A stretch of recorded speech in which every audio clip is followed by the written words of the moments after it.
एक व्यक्ति एक गुरु के पास आया और उसने कहा, गुरुदेव, मैं यहाँ का बहुत बड़ा धनी व्यक्ति हूँ। मेरा यहाँ बहुत सम्मान है। सब लोग मेरी बहुत इज्जत करते हैं।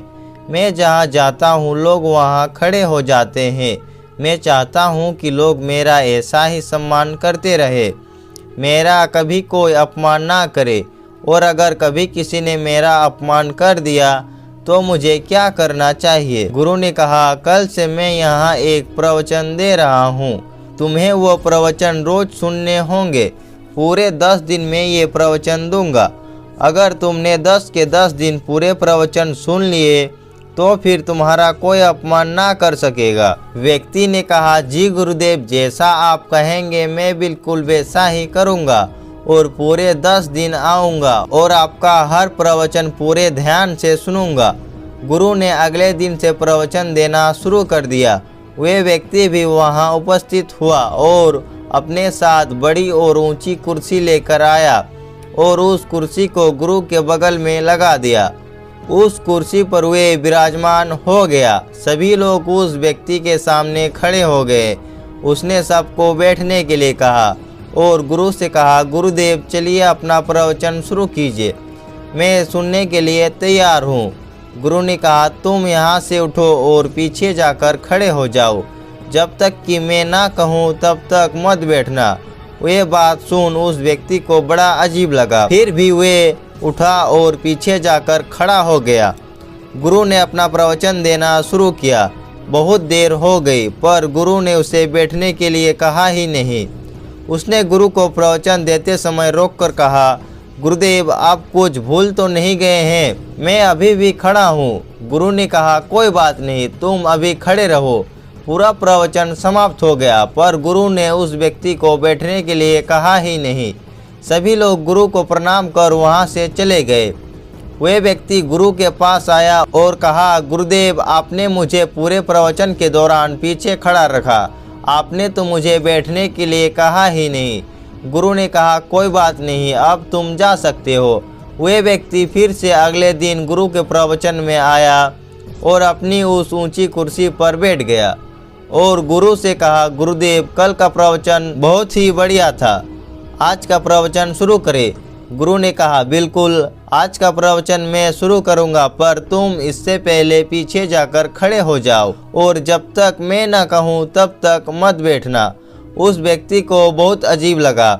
इतने सारे लोगों के सामने जो लोग उसका इतना सम्मान करते हैं कि उसके आते ही खड़े हो जाते हैं, वे सब लोग बैठे रहे और वे पीछे खड़े रहे। फिर भी वे पीछे जाकर खड़ा हो गया। गुरु ने इस बार भी उसे बैठने के लिए नहीं कहा। पूरा प्रवचन समाप्त हो गया। अब वे व्यक्ति बहुत परेशान था। उसे समझ नहीं आ रहा था कि गुरु उसके साथ ऐसा क्यों कर रहे हैं। वे उसे बैठने क्यों नहीं दे रहे हैं। जब वे रास्ते पर चलता तब उसे ऐसा लगता कि सभी लोग उसे देख रहे हैं, उसका मजाक उड़ा रहे हैं। उसके मन को बहुत ठेस लग रही थी। आखिरकार उसने तीसरे दिन निश्चय किया कि आज मैं बैठकर ही रहूँगा, चाहे गुरु कुछ भी कहे। आखिरकार मेरा भी तो कोई सम्मान है। मैं इस नगर का सबसे धनी और सम्मानित व्यक्ति हूँ। तीसरे दिन वे फिर से गुरु के प्रवचन में पहुंचा और अपनी ऊंची कुर्सी पर बैठ गया। गुरु कुछ कहते इससे पहले ही उसने बोला, गुरुदेव, मैं यहाँ का एक सम्मानित धनी व्यक्ति हूँ, आज मैं पीछे खड़ा नहीं रहूँगा। गुरु ने कहा, कोई बात नहीं, तुम यही बैठो। ये सुनकर वे व्यक्ति बड़ा खुश हुआ। गुरुदेव वहाँ से उठ गए और पीछे जाकर बैठ गए। सब ने उनके ओर मोह कर लिया और वे व्यक्ति पीछे कुर्सी पर ही बैठा रह गया। ये देखो, वह व्यक्ति क्रोध में तपने लगा। वे वहाँ से उठकर चला गया और गुरु से बदला लेने के बारे में सोचने लगा। उसने एक तरकीब सोची। उसने एक दूसरे गुरु को उस नगर में लेकर आया और नगर में उस गुरु के बारे में प्रचार कराया और ये भी कहा, जो इस गुरु से प्रवचन सुनने आएगा उसे एक सोने का सिक्का मिलेगा। उस दूसरे गुरु के प्रवचन शुरू हो गए। वे व्यक्ति गुरु के बगल में एक ऊंची और बड़ी कुर्सी पर बैठा। जब लोगों को पता चला कि उस दूसरे गुरु के प्रवचन सुनने से एक एक सोने का सिक्का मिलता है, तो सारे के सारे लोग उस दूसरे गुरु के प्रवचन में कूद पड़े। वहाँ बहुत भीड़ इकट्ठी हो गई। आसपास के गांवों के लोगों भी आने लगे। वे व्यक्ति भी सीना चौड़ा करके हर एक व्यक्ति को एक एक सोने का सिक्का बांटता रहा। सभी लोग उस व्यक्ति की जय जयकार करते रहे। वे दूसरा गुरु भी उस व्यक्ति की प्रशंसा करता। सब कुछ बहुत अच्छा हो रहा था। 9 दिन गुजर चुके थे। उस व्यक्ति ने सोचा उस गुरु का भी हालचाल देख लेता हूँ जिसने मेरा अपमान किया था। वे उस गुरु के पास पहुंचा तो देखा गुरु आज भी प्रवचन दे रहे हैं। उनके सामने दूर एक व्यक्ति खड़ा था और वे केवल उस एक व्यक्ति को ही प्रवचन दे रहे थे। वहाँ और कोई नहीं था और वे व्यक्ति बड़ी शांति से उस गुरु का प्रवचन सुन रहा था। वे धनी व्यक्ति बहुत अकड़ता हुआ गुरु के पास पहुंचा। क्यों गुरुदेव, मुझे अपने पास कुर्सी पर बैठने नहीं दिया था ना?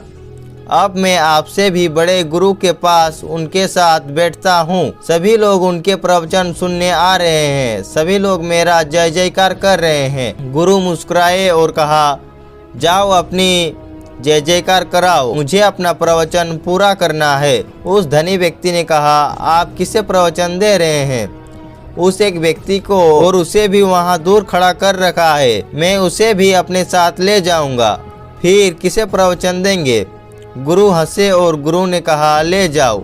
उस धनी व्यक्ति ने उस पीछे खड़े हुए व्यक्ति से कहा, चलो मेरे साथ, इनसे भी अच्छे प्रवचन मैं उन दूसरे गुरु से दिलवा रहा हूँ, और अगर तुम मेरे साथ चलोगे तो तुम्हें एक नहीं 100 सोने के सिक्के दूंगा। उस व्यक्ति ने मना कर दिया। उस धनी व्यक्ति ने फिर से कहा, चलो 1000 सिक्के देता हूँ। उस व्यक्ति ने फिर से मना कर दिया। उस धनी व्यक्ति ने कहा, चलो ये सब छोड़ो, 10,000 सिक्के देता हूँ।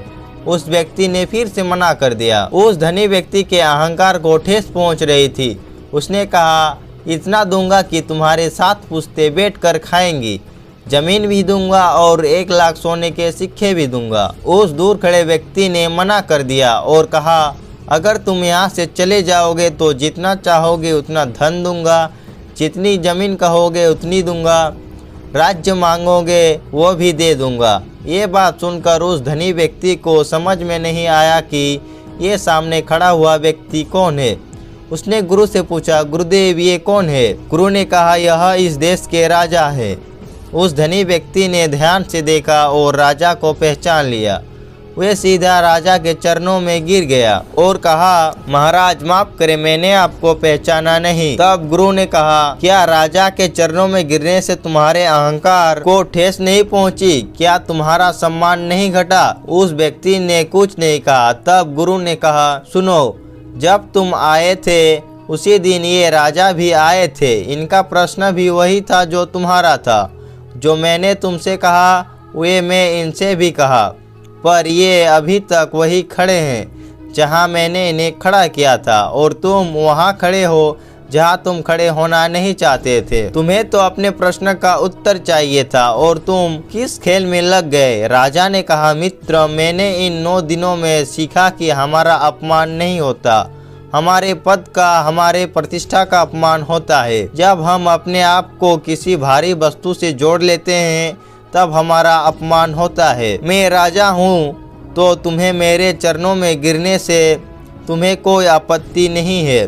कोई गरीब होगा तो तुम उसके चरणों में गिर ना सकोगे, और अगर गिर गए तो तुम्हारा पद और प्रतिष्ठा तुम्हें अपमान का एहसास कराएगी। हमेशा अपने स्वाभिमान और अधिकार की रक्षा करो, अपने अहंकार की नहीं।